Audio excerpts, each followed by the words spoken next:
Hi குட்டீஸ், welcome to காவ்யாஸ் Dale. வாஷிங்டனில் திருமணம் பாகம் 4. கதை கேட்கலாமா?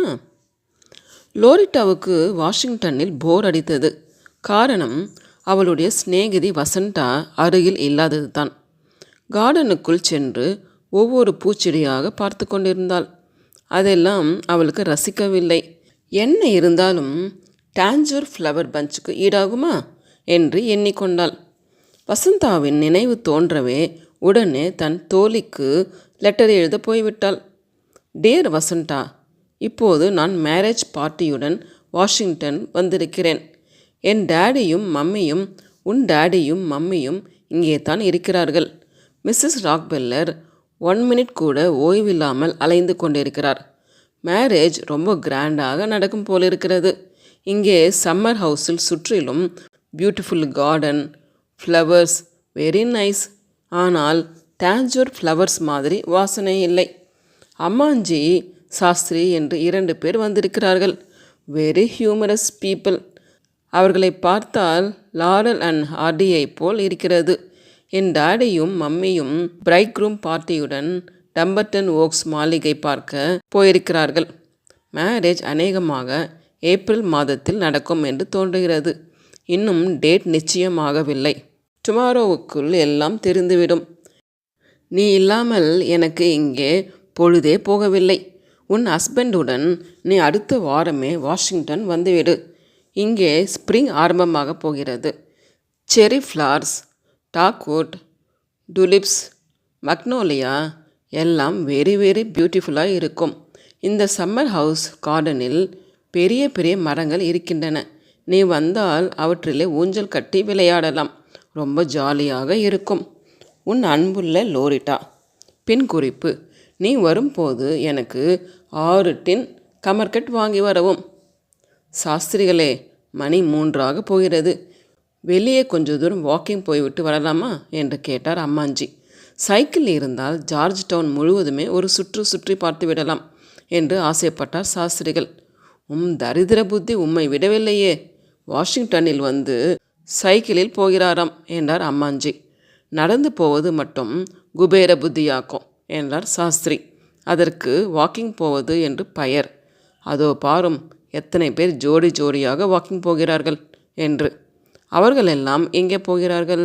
சில பேர் சர்க்காரமாவுக்கு போவார்கள், சில பேர் ஷாப்பிங் போவார்கள். எனக்கு கொஞ்சம் ஷாப்பிங் போகணும் என்றார் சாஸ்திரிகள். எதுக்கு? புது வருஷத்துக்கு பஞ்சாங்கம் வந்திருந்தால் வாங்கணும். சாஸ்திரிகளே, யாராவது சிரிக்க போறா? வாயை மூடிக்கொண்டு என்னோடு வாரும். மன்ட்ரோஸ் பார்க் பக்கமாக போய்விட்டு வரலாம். உமக்கு வழி தெரியுமா? தெரியாமல் என்ன?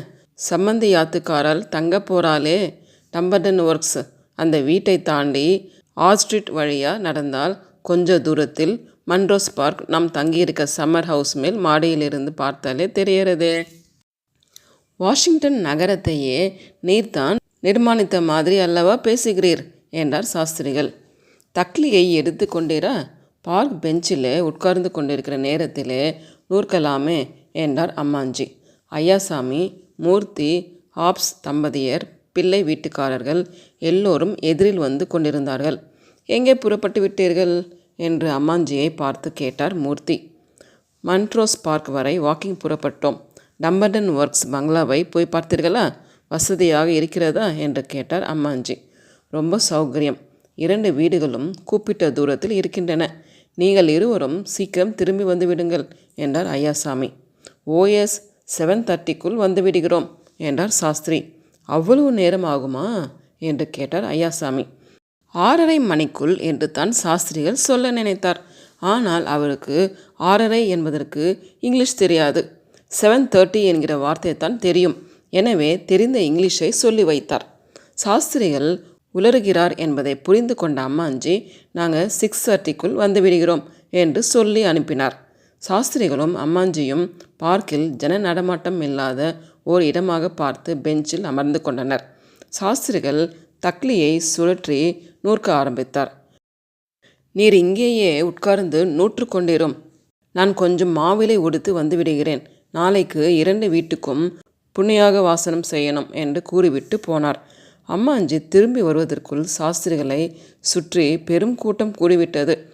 அவர் தக்லியை சுழற்றி பஞ்சிலிருந்து நூலை லாவகமாக இழுப்பதை அதிசயமாக பார்த்து கொண்டிருந்தார்கள் அவர்கள். வாட் இஸ் திஸ் என்று கேட்டார் பத்திரிகை நிருபர் ஒருவர்.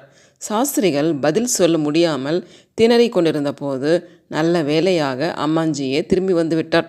சாஸ்திரிகள் தவித்து கொண்டிருப்பதை கண்ட அவர், this is takli, this is cotton என்று அவர்களுக்கு விளக்கினார் அம்மாஞ்சி. இந்த த்ரெட்டை என்ன செய்வீர்கள்? பூநூல் செய்து பிரம்ம முடிச்சு போடுவோம். அப்புறம் இதை பிரம்மாவே வந்தாலும் பிரிக்க முடியாது. ஒரே தடவையில் அருந்து போகாமல் எத்தனை அடி நீளம் நூல் நூற்பீர்கள்? எவ்வளவு நீளம் வேண்டுமானாலும் நூற்கலாம். ஆனால் தக்லி தரையில் இடிக்குமே என்றார் அம்மாஞ்சி. தரையில் பள்ளம் வெட்டி தக்லி இடிக்காமல் நூற்றால் போகிறது என்றார் ஒரு நிருபர். அதைவிட வாஷிங்டன் ஸ்தூபி மீது ஏறி நின்று கொண்டு நூற்கலாமே என்றார் அம்மாஞ்சி. Wonderful idea. ஒரு எக்ஸிபிஷன் ஷோவுக்கு ஏற்பாடு செய்தால் எல்லோரும் வேடிக்கை பார்ப்பார்கள் என்று சொல்லிவிட்டு போனார்கள் பத்திரிகை நிருபர்கள். அவ்வளவுதான்.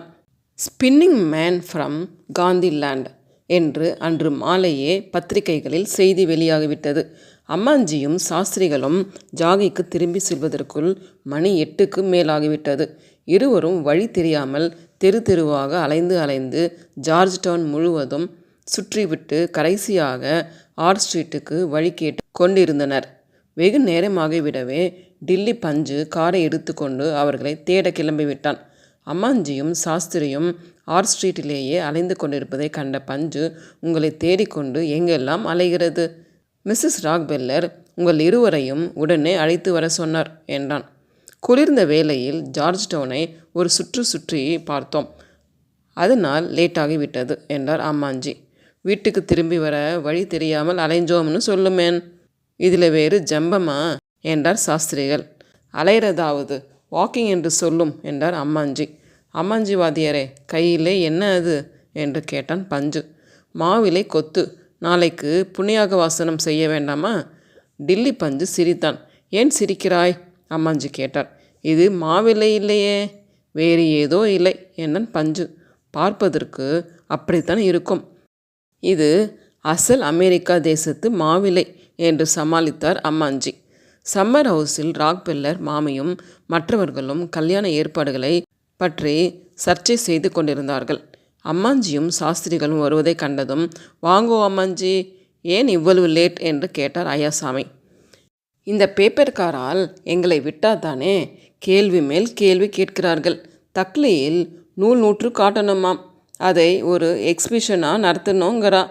ஆகட்டும், வாஷிங்டன் ஸ்தூபி மேலேயே ஏறு நின்று நூற்று காட்டுகிறோம் என்று சொல்லி தப்பித்து கொண்டு வந்தோம். அதுதான் லேட் என்றார் அம்மாஞ்சி. சரி, கல்யாணத்துக்கு மொத்தம் எத்தனை தேங்காய் வேண்டியிருக்கும் சொல்லும் பார்க்கலாம் என்று கேட்டார் ஐயாசாமி. குறைந்தது 2 லட்சமாவது தேவைப்படாதோ? ராக்பெல்லர் மாமியை சார்ந்தவாளே நிறைய பேர் வருவாளே என்றார் அம்மாஞ்சி. 2 lakhs போதுமா? 1 million கோகனட் வேண்டுமானாலும் ஹவாயிலிருந்து வரவழைத்து விடுகிறேன். எங்களுக்கு அங்கே ஒரு பெரிய எஸ்டேட் இருக்கிறது என்றால் மிஸ்ஸஸ் ராக்பெல்லர். ரொம்ப நல்லதா போச்சு. பந்தலுக்கு வேண்டிய தென்னங்கீற்றை கூட அங்கிருந்தே கொண்டு வந்து விடலாமே என்றார் மாமா. மஞ்சள் குங்குமத்திலிருந்து ஆரம்பித்து எல்லாவற்றையும் விடாமல் ஜாபிதா போட்டுக்கொள்ளுங்கள், ஒன்றையும் மறக்கக்கூடாது என்றால் அத்தை. நாளைக்கே 2 வீட்டுக்கும் புண்ணியாக வாசனத்தை நடத்திவிடலாம் என்றார் அம்மாஞ்சி. அதுவும் சரிதான், வெள்ளிக்கிழமையாகவும் இருக்கிறது என்றார் ஐயாசாமி. அப்படின்னா விடியற்காலம் 3 மணிக்கு எழுந்து வீடெல்லாம் மெழுகி பெருக்கி கோலம் போட்டு செம்மண்ணும் இட்டு விடுவோம் என்றால் அத்தை. ஏப்ரல் மாதத்திலேயே கல்யாணத்தை நடத்திவிடலாமா என்று கேட்டார் அம்மாஞ்சி. ஆமாம், சுபசிய சீக்கிரம்னு சொல்லுவா பெரியவா. எதுக்கு டிலே பண்ணணும்? விமானம் ரெடியாக இருக்குது, எதை நினைச்சாலும் அதை கொண்டு வந்து விடலாம் என்றார் மாமா. முதலில் 1,00,000 அப்பளம் இட்டு முடியணுமே என்று கவலைப்பட்டாள் பாட்டி. அதுதான் அப்பளம் உலர்த்துவதற்கு இடம் கூட பார்த்தாகிவிட்டதே, இன்னும் என்ன கவலை என்று கேட்டாள் அத்தை. எந்த இடம் ஃபிக்ஸ் ஆச்சு என்று கேட்டார் அம்மாஞ்சி. நேஷனல் ஆர்ட் கேலரி தான், அதன் மாடித்தான் விசாலமாய் இருக்கு என்றாள் அத்தை. ஆமாம், அப்பளம் இடுவதும் ஒரு ஆர்ட் தானே என்றார் ராக்பெல்லர் மாமை. நாளைக்கே அப்பள வேலையை ஆரம்பித்தால்தான் முடியும். தஞ்சாவூர், திருநெல்வேலி, பாலக்காடு என்று 3 ஊர்களிலிருந்தும் பாட்டிமார்களை அழைத்து வர வேண்டும். சம்மர் ஹவுஸில் அப்பளத்தை இட்டு ஹெலிகாப்டரில் கொண்டு போய் ஆர்ட் கேலரி மாடியில் உலர்த்தி விடலாம் என்றார் மாமா. மழை காத்து வராமல் இருக்கணுமே என்றாள் அத்தை. ஆர்ட் கேலரி மாடி முழுவதும் பந்தல் போட்டுவிட சொல்லட்டுமா என்று கேட்டாள் மிஸ்ஸஸ் ராக். பந்தல் போட்டுவிட்டால் அப்பளத்துக்கு வெயில் இல்லாமல் போய்விடுமே என்றாள் மிஸ்ஸஸ் மூர்த்தி. ஓ, அதை மறந்துவிட்டேனே என்றார் ராக்பெல்லர் மாமி. பஞ்சு, நீ நாளைக்கே புறப்பட்டு போய் சமையல்காரர்களையும் பாட்டிமார்களையும் விமானத்தில் ஏற்றி அனுப்பிவிட வேண்டும் என்றார் மாமா. உளுந்து, அரிசி, உரல், உலக்கை, மனை, அப்பள குழவி இவ்வளவும் வர வேண்டும் என்றால் விசாலம். மேரேஜ் ரொம்ப பிரமாதமாக நடக்கணும். வாட் எவர் யூ வாண்ட், வரவழைத்து விடுங்கள் என்று உற்சாகப்படுத்தினாள் மிஸ்ஸஸ் ராக்பெல்லர். சரி, நாளைக்கே எல்லாவற்றுக்கும் ஒரு லிஸ்ட் போட்டுக்கொண்டு யார் யாருக்கு என்னென்ன வேலை என்பதை அலர்ட் செய்து விடலாம் என்றான் பஞ்சு. நகை செய்யும் ஆச்சாரிகளும் சீக்கிரம் வந்துவிட்டால் தேவலை, அவ்வளவு நகைகளும் செய்தாக வேண்டுமே என்றால் விசாலம். பந்தல் போடுகிறவர்கள் கூடத்தான் முன்கூட்டியே வந்தாக வேண்டும் என்றார் மாமா. ஆச்சாரி என்றால் யார் என்று கேட்டார் ஹாரி ஹாப்ஸ். கோல்ட்ஸ்மித் என்றார் மாமா. கோல்ட்ஸ்மித் என்ற பெயரில் இங்கேயே ரொம்ப பேர் இருக்கிறார்களே என்றார் ஹாப்ஸ். இந்த கோல்ட்ஸ்மித்துக்கள் வேறு, எங்கள் உள் ஆசாரிகள் வேறு என்றார் மாமா. முதலில் தோட்டத்தில் ஒரு பெரிய கிணறு வெட்டி ராட்டினம் போட்டு துணி துவைக்கிற கல்லும் போட்டால் தேவலை என்றாள் அத்தை. நானே சொல்லணும்னு நினைச்சேன், நமக்கெல்லாம் மடியா ஸ்நானம் பண்ணுறதுக்கு ஒரு இடம் வேண்டுமே என்றாள் பாட்டி. சரி, நேரமாகிறது, எல்லோரும் தூங்க போகலாம், விடியற்காலமே எழுந்திருக்க வேண்டும் என்று கூறினாள் அத்தை. மிஸ்ஸஸ் ராக்பெல்லர் மட்டும் அன்று இரவெல்லாம் தூங்கவே இல்லை. தன்னுடைய உறவினர்களுக்கும் சிநேகிதர்களுக்கும் டெலிஃபோன் செய்து காலையில் ஹோலி வாட்டர் ஸ்ப்ரிங்க்லிங் ஃபங்க்ஷன் நடக்கிறது, அவசியம் வந்துவிடுங்கள் என்று ஒவ்வொருவராக அழைத்து கொண்டிருந்தாள். பொழுது விடுந்தது தான் தாமதம். விஸ்கன்சின் அவென்யூவிலும் ஆர்ட் ஸ்ட்ரீட்டிலும் வண்டி போக்குவரத்தை தடை செய்யும் அளவுக்கு கூட்டம் கூடிவிட்டது. ஜார்ஜ் டவுனில் உள்ள பெண்மணிகள், ஆண்மணிகள், சிறுவர், சிறுமியர் எல்லோரும் வேடிக்கை பார்க்க வந்துவிட்டார்கள். காரணம், சம்மர் ஹவுஸ் டம்பர்டன் ஒர்க்ஸ் வாசல்களில் கோலம் போடும் காட்சியை காணத்தான். பாட்டி ஒரு பாத்திரத்தில் அரிசி மாவை கரைத்து எடுத்துக்கொண்டு விரல்களை வளைத்து வளைத்து போட்ட கோலத்தை வைத்து கண் வாங்காமல் பார்த்து கொண்டிருந்தனர். விசாலம் குழல் கோலம் போட்டாள். அத்தை செம்மண்ணை கரைத்து கோலங்களுக்கு சிவப்பு நிறத்தில் பார்டர் கட்டினாள். லல்லி டிலைன்ஸ் என்றால் Mrs Rockefeller. Red border wonderful என்றால் மிஸ்ஸஸ் ராக்பெல்லரின் சிநேகிதி ஒருத்தி. How do they put barrel lines என்று வியந்தனர் இன்னும் சிலர். சந்திர மண்டலத்துக்கு ராக்கெட் விடுறவாளுக்கு நாம் கோலம் போடுறது ஒரு பெரிய அதிசயமாய் இருக்கு என்றார் மாமா. இந்த கோலத்துக்கே இவ்வளவு கூட்டம் கூடினால் ஊர்கோலத்தை எப்படித்தான் சமாளிக்கப் போகிறோமோ என்று பெருமூச்சு விட்டார் ஐயாசாமி.